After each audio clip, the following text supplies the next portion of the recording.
My son called me a financial burden and dead weight, so I smiled and watched it all collapse. My son said I was just taking up space, that I wasn't contributing, that I was a financial burden, a dead weight dragging down his life. He said it while sipping from a coffee mug I bought in a house I paid for with my pension. I didn't argue. I just smiled, stayed quiet, and let him believe I was helpless. Because if he thought I was done, he had no idea what was coming. Before I begin, thank you for listening to my story. Let me know in the comments where and what time you're tuning in from. It means more than you know. It reminds me that I'm not alone in this. And if you'd like to share your story with me, feel free to email it. I'll drop my email in the description below. Now let me tell you what really happened. When my legs started giving me trouble, I never imagined it would be the beginning of my son pushing me out of my own life. I had tripped in the garden, twisted my hip, and spent 6 days in the hospital. The doctor said I'd need help getting around for a while, so Malcolm, my only son, offered to take me in. He said it made the most sense. He had space, he lived close by, and I'd helped him enough in his life that this was the least he could do. At first I believed him. I moved into the guest room of the house I'd helped him and Trisha buy. Years ago, when they were newlyweds, I used nearly my entire pension to give them the down payment. Malcolm had bad credit and Trisha was fresh out of nursing school. I believed in their marriage and wanted them to have a stable start. He promised he'd pay me back eventually. He never did. They bought the house together, but when they divorced 6 years ago, Malcolm stayed. Trisha moved out quietly. No drama. Just gone. I didn't ask what happened. I just kept mailing her birthday cards like I always had. She still called me Miss Viola when she sent thank you notes. I'd lived in that house before, back when I used to help with the kids on weekends. It felt familiar, but this time it was different. The air was colder and Malcolm's tone sharpened every day. At first it was small things. Him reminding me to turn off lights, watching how much I added to the grocery list, making passive comments about electricity bills. Then he cut off my debit card access to the shared account we agreed on for house expenses. He said it was just to simplify things. The real change came one morning over breakfast. I'd used the last of the butter on my toast and made the mistake of asking if he could pick up some more. He was scrolling through his phone and didn't even look up. "Mom, you know I'm carrying most of the weight here, right?" "What do you mean?" He looked up then and something in his eyes chilled me. "You don't work. You don't contribute. You've got no income except your little pension, which barely covers anything. I'm supporting you. It's just math." I set my tea down gently. "So what are you saying?" He shrugged, casual as ever. "I'm saying you're kind of a financial burden." That word hit me like a slap. He said it like it was a line from a budget report, not like he was talking about his own mother. The same mother who pawned her wedding ring so he could go to prom. The same mother who worked 2 jobs after Marcus died just to keep him in school. I didn't say a word. I picked up my toast even though it suddenly tasted like ash and chewed slowly. I told myself maybe he didn't mean it. Maybe it slipped out wrong. But he meant it. I could hear it in the silence that followed. Later that week he brought home a woman I hadn't met. She introduced herself as Della, his mother's home nurse. My nurse. Apparently he had hired her to lighten the load. He didn't ask me. He just did it. Della was kind, gentle but firm, with a sharp eye and a sense that she'd seen too much. She didn't say much that first day, but when she helped me into bed that night she whispered, "I've worked with a lot of families, Miss Viola. Yours ain't the worst, but it sure ain't right." The next morning I overheard Malcolm talking on the phone. He was in the hallway pacing back and forth, his voice low but not low enough. "Yeah, once she's settled and we've got the paperwork handled, I can move forward with the sale. She's got no clue. She thinks the house is hers." I felt my chest tighten. She thinks the house is hers. I had used my pension to pay for it. I was the reason that roof existed over his head. But no, the deed had been put in Malcolm and Trisha's name years ago because Malcolm's credit was shot and the lender required 2 names. I had trusted them. And when Trisha left, I assumed Malcolm had finalized everything. Turns out he didn't. And now, the house I believed would be mine in my old age, the house I thought I'd die in peacefully, was something he planned to sell out from under me. He called me a burden. He called me dead weight. I said nothing. I didn't cry. I didn't confront him. That night, while he laughed with friends in the living room, I asked Della to help me make a call. She nodded without hesitation. We stepped outside and she handed me her phone. I dialed a number I hadn't used in over a year. Cassandra Wynne. She was the daughter of a neighbor I used to garden with. Smart, sharp, and now a well-known elder law attorney in our county. I told her I needed to meet quietly. She didn't ask why. The next day she came under the pretense of a wellness check-in. Della made the arrangements. We sat in the sunroom and I told her everything. The pension. The house. The insult. The phone call. Cassandra listened, her face unreadable. Then she said, "Did you know Trisha's still on the deed?" My breath caught. What? She never signed a quitclaim after the divorce. That means half this house is still hers. Malcolm has no legal right to sell it without her signature. I sat back in the chair and felt the warmth of the sun on my face. And if Trisha were to sign her half over to someone else? Cassandra's lips curled into the faintest smile. Then this wouldn't be Malcolm's house anymore. I didn't smile back. But I nodded. Once. I think it's time I remind my son who really built this home. I didn't sleep much that night. Not from worry but from clarity. I lay there with the window cracked, the cool air brushing my cheek and my mind racing with everything I needed to remember. Every grocery bill I paid. Every daycare check I signed. Every inch of my pension that went into this house. I had spent my whole life helping Malcolm rise, and now he stood over me like I was something he had to shake off his back. By morning I had made my decision. Cassandra called just after sunrise. Her voice was calm as if this kind of betrayal wasn't new to her. I told her I wanted to move forward. If Trisha still had legal ownership of half the house, then she had the power to stop Malcolm. Or even better, give that power to me. We'll need her signature, Cassandra said. But more than that, we'll need her trust. I hadn't spoken to Trisha in nearly a year. Not because of the divorce, but because she didn't want to get in the middle of Malcolm's mess. Still, she'd always been warm toward me. Even after she left him, she sent me a card every Mother's Day. The envelope always said Miss Viola. Never just Viola. Always with respect. Cassandra offered to reach out first. She said it might be easier coming from someone who could explain the legal details up front. I agreed. That afternoon while Malcolm was at work, I sat with Della in the kitchen. She brought me a cup of tea and leaned against the counter like she'd been holding something in. I heard what he said the other day, she muttered. About the sale. I know, I replied. He thinks I'm blind. He thinks you're weak, she corrected. But I've been doing this a long time. The quiet ones. They're the ones people regret messing with. I gave her a tired smile. You ever seen a son throw his mother out of a house she paid for? More than I care to admit, she said. But I've never seen a mama let it happen without a fight. Not the ones who still got fire in them. I've got fire, I said. But I want to burn clean. That evening Cassandra called again. Trisha agreed to meet. We arranged a quiet lunch the next day at a little cafe near the courthouse. I hadn't been out of the house alone in weeks. Della helped me dress. I put on my soft gray sweater, the one Marcus used to say brought out the steel in my eyes. Trisha was already there when I arrived. She stood up when she saw me, a soft smile on her face, hands ringing nervously. Miss Viola, she said. You look good. You do too, Trisha. We sat. Cassandra explained the situation, showing her the deed and Malcolm's recent activity. Bank inquiries, realtor outreach, paperwork prep. Trisha's name was still listed as co-owner. Technically she could block any sale. But Cassandra's real proposal was different. Transfer Trisha's half to Viola. Cleanly, quietly, permanently. I didn't know he was trying to do this, Trisha said, shaking her head. He told me the house was his outright. Said he refinanced years ago. He didn't, Cassandra said flatly. Trisha looked at me then. I never would have let this happen to you. You gave us everything. I remember the day you handed Malcolm that check from your pension. I cried when you walked out. Told him he didn't deserve it. I hadn't known that. She reached into her purse, pulled out a pen and signed the paperwork. He doesn't deserve anything with your name on it. I didn't cry. I'd done enough of that already. I just said, thank you, and pressed my hand over hers. By the time I got back home, the wheels were already turning.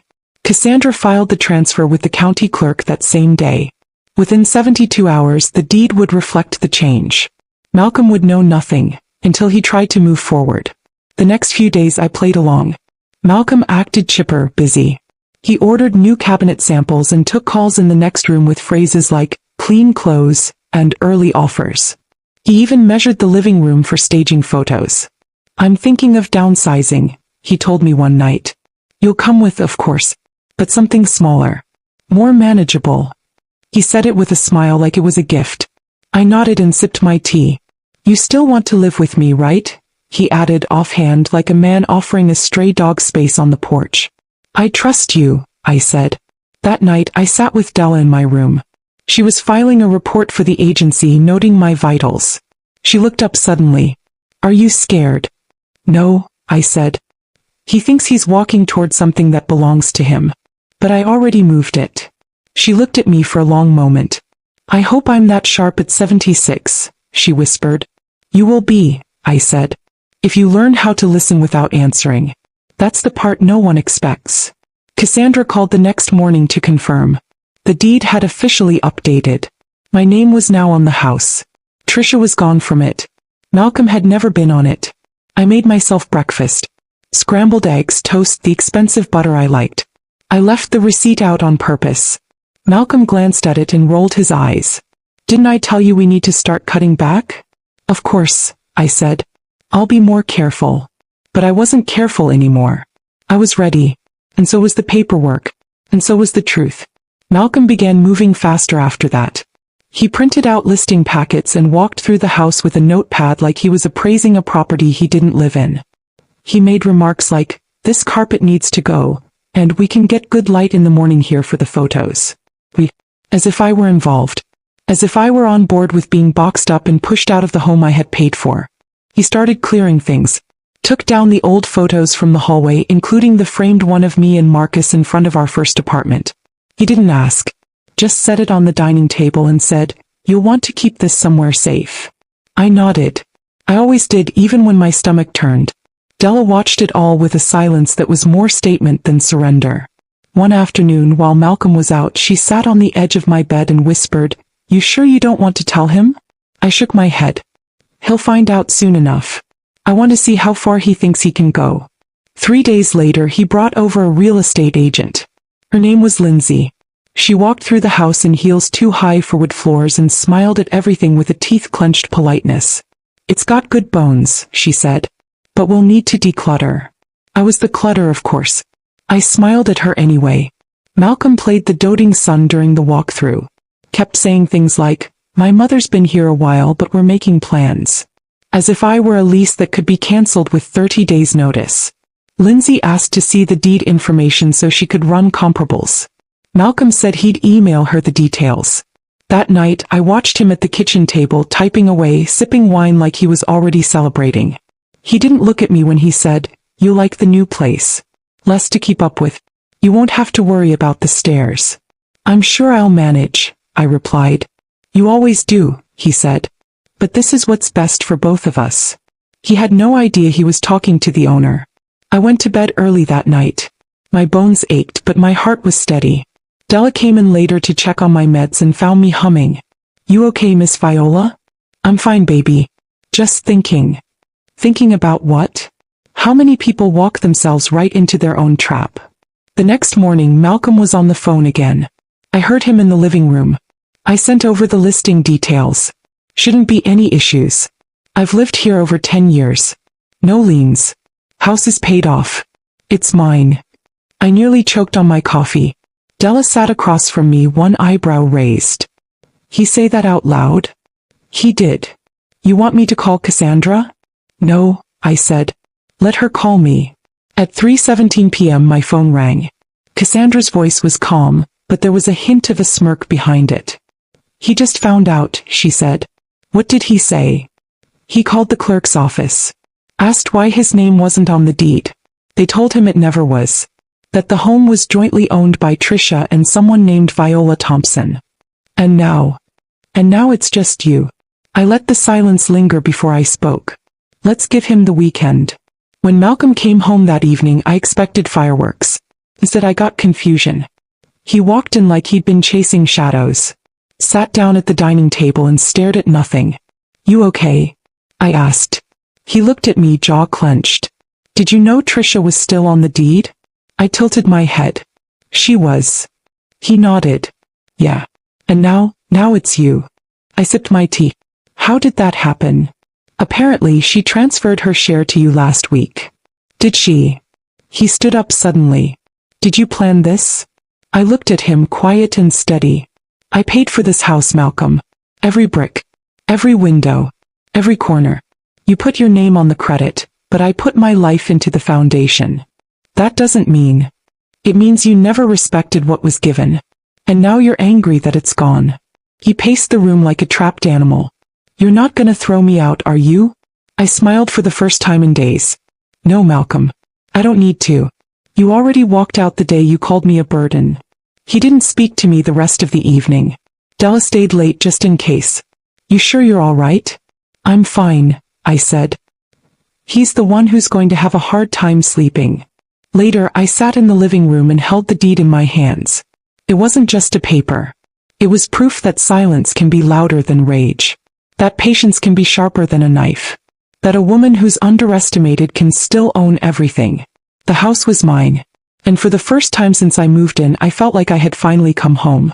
Malcolm didn't speak to me for 2 days. He walked around the house like he was the guest now, not the owner. He stopped making snide comments about what I watched on TV. Stopped muttering about the thermostat. Stopped questioning what I ate, what I wore, how long I spent in the bathroom. He still looked at me like I'd betrayed him, but there was something else in his eyes now. Fear. The man who once stood over me like a landlord didn't even knock on my door before entering anymore. He avoided it altogether. That was fine by me. I didn't need an apology. I just needed him to understand what it felt like to be powerless under the roof you thought you controlled. On the third morning, I found the real estate flyers in the trash.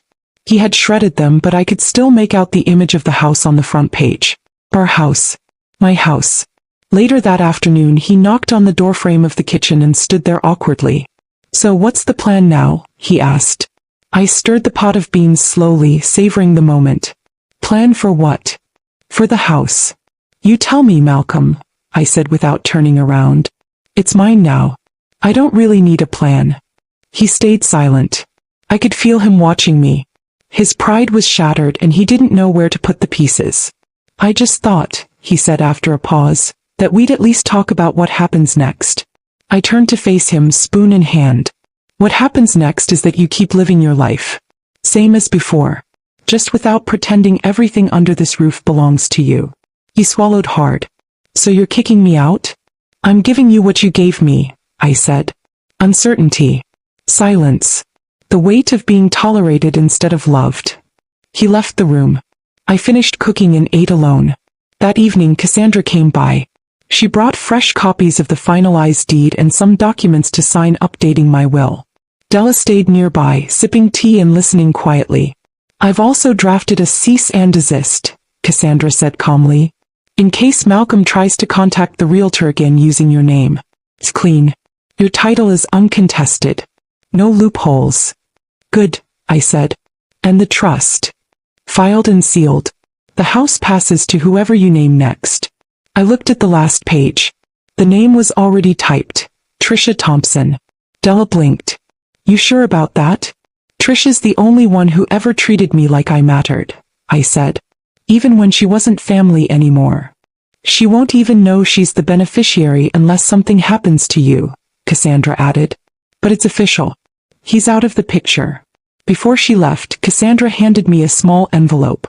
What's this? A letter, she said. Malcolm tried to hire another lawyer. They asked me if I knew anything about a fraudulent transfer involving his mother. Della snorted. I smiled. And what did you say? I told them if Malcolm wants a legal war, I've got 76 years of receipts and one very patient client who's ready to testify. After Cassandra left, I walked to the fireplace and lit the envelope. I watched the edges curl black, the paper folding in on itself like a lie exposed to daylight. The next morning, Malcolm made one last attempt. He waited until Della left and knocked on my door. Look, he said, I know we've had our issues. Our issues. I said things I didn't mean. No, Malcolm. You said exactly what you meant. You just didn't expect me to hear it. He looked away. I just want things to go back to normal, he said quietly. They are normal, I said. You underestimated me. Now you live with that. I didn't think you'd take sides. I raised my eyebrows. Sides? Malcolm, I was never your enemy. But you made me your problem. And now I'm done fixing you. He stood there for a few seconds, blinking like he was waiting for me to soften. I didn't. Are you staying here? I asked. He shook his head. No. I got some things to figure out. You always did. He left without another word. I watched from the window as he drove off in that leased SUV he bragged about, unaware that the loan behind it had been denied last week. Della had found the letter in the mail and left it on his dresser unopened. She never said a word. As I stood there watching the driveway empty, I realized it wasn't revenge I felt. It wasn't even triumph. It was peace. Like something long overdue had finally settled into place. The house was quiet that night. Quiet in the right way. And in the silence I realized this wasn't the end of something. It was the beginning. The silence after Malcolm left was more refreshing than I ever expected. For weeks I had been walking on eggshells in a house I paid for, answering questions about my spending, my eating, my breathing, as though I was a guest overstaying my welcome. But now I moved freely. I played the radio in the mornings. I opened the windows without asking. I sat in the good chair with my feet up, and no one dared to tell me it was too early for hot chocolate. It took a few days for the full weight of Malcolm's absence to hit me. Not because I missed him, but because of how quiet the phone had become. No more calls from banks. No more emails he printed and laid out for me like I couldn't read. No more passive-aggressive reminders about tightening up or cutting corners. Della came over on her usual schedule, but now her tone had shifted. There was more laughter in her voice, more time to sit and talk rather than document and report. She helped me organize my files, clean out the junk drawers Malcolm stuffed with bills I never saw, and rearrange the kitchen so I could reach the good pots again. One afternoon, I sat with a stack of mail that had come while Malcolm was still here. Most of it was unopened, addressed to him but using my name or variations of it. One envelope caught my eye, a final notice from a catering company. I opened it. It was an unpaid deposit. For a wedding. I stared at it for a long time before picking up the phone. Cassandra answered on the second ring. Are you sitting down? I asked. Why? Because my son used my name and address to pay for his wedding. You're joking. Not even a little. Catering, venue rental, and get this. The floral deposit was made using my pension-linked account. He must have gotten access months ago. There was silence on the other end. Then Cassandra's voice turned sharp. You didn't approve any of that, right? I didn't even know about the wedding. She exhaled. That's identity fraud and elder financial abuse. And poetic, I added. She didn't laugh. We can file. I'll draw up the papers. The next week we sat together in her office as she compiled the case. Della came too and brought a signed statement of everything she witnessed while working in the house. It included detailed notes about Malcolm's verbal mistreatment, the way he intercepted mail, and his comments about just waiting until she's too tired to fight. Cassandra filed a motion with the court and sent a formal demand to Malcolm. He had 30 days to respond. Instead of replying, he showed up at my door. He didn't knock. He stood at the bottom of the porch, his hands in his pockets, shoulders slouched, and eyes heavy with something I didn't recognize, shame. I opened the screen but didn't step outside. You used my pension to pay for your wedding? He swallowed hard. It wasn't like that. Then explain it. I thought I could pay it back. With what? The house you never owned. He looked away. They froze my accounts. The venue called off everything. My fiancé left. I blinked. She left. She said if I lied to my mother, I'd lie to her too. Well, she's right. He sighed. I don't know what to do. You could apologize. I'm sorry. Not to me, I said. To yourself. For thinking you were too smart to get caught. He stepped up one stair. Can I stay here a few nights? Just until I figure things out. I looked at him, the same boy I once carried on my back when his legs gave out during our walk to church. The same boy I pulled from a school fight when someone called him poor.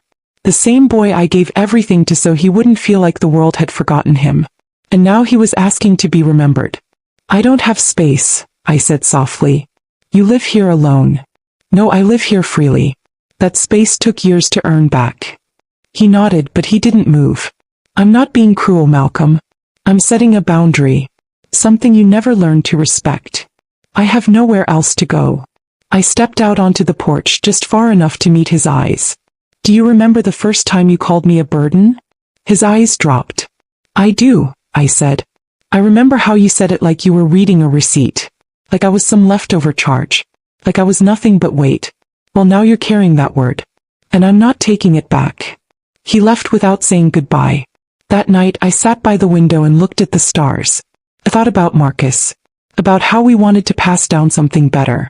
We didn't have much, but we believed that if we gave with love, we'd get love in return. Sometimes that's true. And sometimes you learn the hardest truth of all. Some children are not raised wrong. They just grow up to be the people they were always going to be. The court case moved quickly. Malcolm never responded. Cassandra pushed forward, and the judgment was granted. Any attempt to recover money using my name would result in criminal charges. I donated the remaining pension money to a women's legal defense fund and kept the receipt framed above my desk. Della helped me redecorate the living room. We moved the recliner to face the window. I bought myself a new radio. On Saturdays I cooked for myself and turned up the music loud enough that I didn't need to remember anything painful. I didn't miss my son. But I never stopped loving him. That's the hardest part. Letting go of someone you'd still take back. If only they'd come with humility, not hunger. And now he was the one begging to be fed. And I was done setting the table. 2 months later I heard Malcolm had moved out of his condo. The realtor who handled his purchase called Cassandra directly, apparently trying to clarify a lien placed on the down payment. That money was mine. Drawn from a pension-linked account he accessed using forged documents and my address. The wedding was cancelled. The venue and vendors had pulled out. His fiancée, once eager to call herself his wife, had cut him loose the moment she realized what he'd done. Cassandra said she hadn't even waited for the dust to settle. 1 week after the vendors began sending threats of legal action, she packed her things and left. I wasn't surprised. But I wasn't satisfied either. Not in a vengeful way. Not the way people think revenge tastes. I didn't want him destroyed. I just wanted the scales balanced. For once. I had given up nearly everything to raise that boy. My youth. My rest. My retirement. My pension was never supposed to fund some wedding I wasn't even invited to.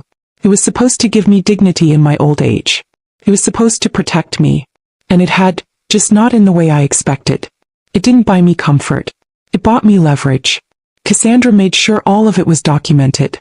With Della's statements, Trisha's support, and the original forged payment records, the court didn't hesitate. The judgment froze Malcolm's accounts, voided his claim on the property, and blocked him from initiating credit in my name ever again. Any new attempts would trigger criminal charges. He didn't contest it. He didn't even respond. I suppose there was nothing left to say.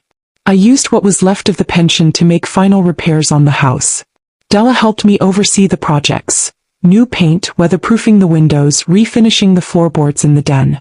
Not because I needed to sell, but because I wanted the space to feel mine. Fully, finally, completely mine. Once it was finished, I did something I never thought I'd do.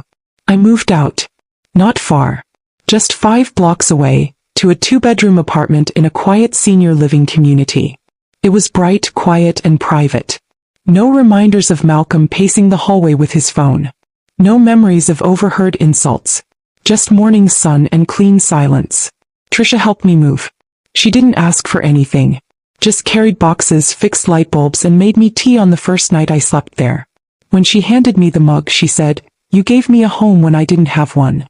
It's only right I return the favor." We didn't talk about Malcolm. Not directly. But I saw the way her eyes dimmed every time his name came up in the mail or in court notices. She had loved him once. I had too. Sometimes love turns into something you can't even recognize, even as you grieve it. A month after I settled into the apartment, Della brought over some fresh groceries. We sat in the kitchen sorting beans and flipping through the community newsletter. "Did you hear?" she asked casually. "Your son's staying with a friend out in Jefferson Heights. Studio apartment. Half kitchen. Mattress on the floor." I raised my eyebrows. "You sure?" "Trust me," she said. "My cousin lives next door. Said he's been there for 3 weeks now. Doesn't even have his own key." I didn't say anything at first.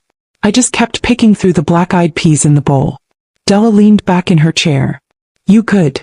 "I'm not angry," I said. But I'm not proud either. She nodded.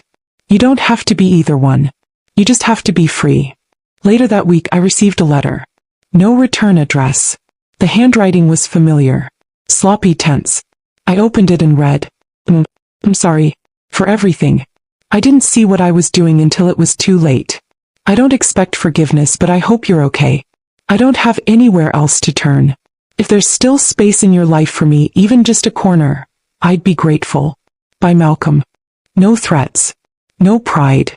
No demands. Just need. The next day, just after dusk, he showed up. He stood at the lobby of the senior complex, holding the same duffel bag I used to pack for his summer trips as a boy. His shoulders hunched like a man much older than 45. His mouth tried to smile, but it collapsed halfway through. I didn't know where else to go, he said. I stepped outside into the cool air and folded my arms. You found me, I said. I'm not asking for anything. Just a roof. For now. I looked at him for a long time. The boy I raised was gone. The man in front of me was broken in a way that I couldn't fix.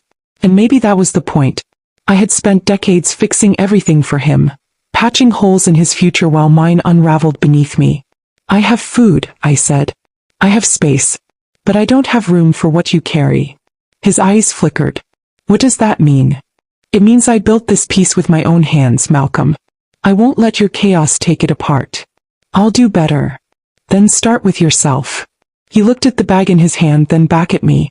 You really won't let me in. I let you in for 40 years. You called me a burden. Now you understand what that feels like. Carry it. Learn from it.